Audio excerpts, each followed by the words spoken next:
টেকনাফ থেকে তেতুলিয়া, রূপসা থেকে পাটুরিয়া, যেখান থেকে আমাদের এই ভিডিওটি দেখছেন সবাইকে জানায় আন্তরিক মোবারকবাদ। বাংলাদেশ স্বভাবতই নদীমাতৃক দেশ, সেই নদীর তীরেই গড়ে উঠেছে বিভিন্ন বাজার। তেমনই এক বাজার ত্রিশাল উপজেলার কাশীগঞ্জ বাজার। বাজারটি বেশ পুরনো এবং ঐতিহ্যে ঠাসা।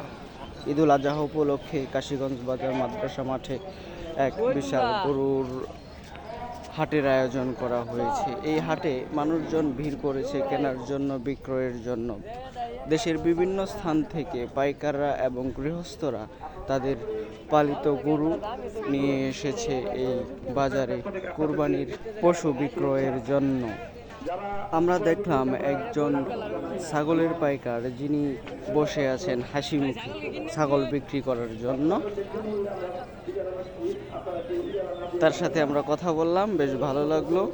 কর্দমাক্ত মাঠে প্রচুর পরিমাণে কাদা, যার ফলশ্রুতিতে মানুষজন কিন্তু রাস্তায় ভিড় করেছে, তেমনভাবে ভেতরে প্রবেশ করেনি। যারা গরু ক্রয় করছেন তারাই শুধু গরুর কাছে গিয়ে পাইকার এবং গৃহস্থদের সাথে কথা বলছেন।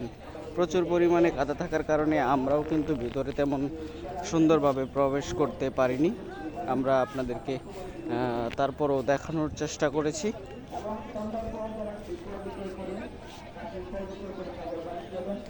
আপনারা দেখতে পাচ্ছেন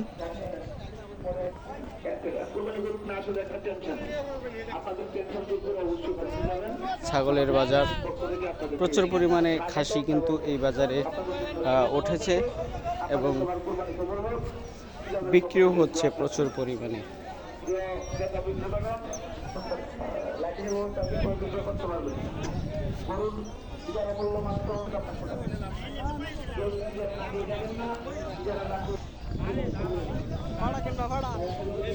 ছাগলের পাশাপাশি কিন্তু ছোট ছোট ছাগলের যে বাচ্চা, এগুলো দেখতে পাওয়া গেল।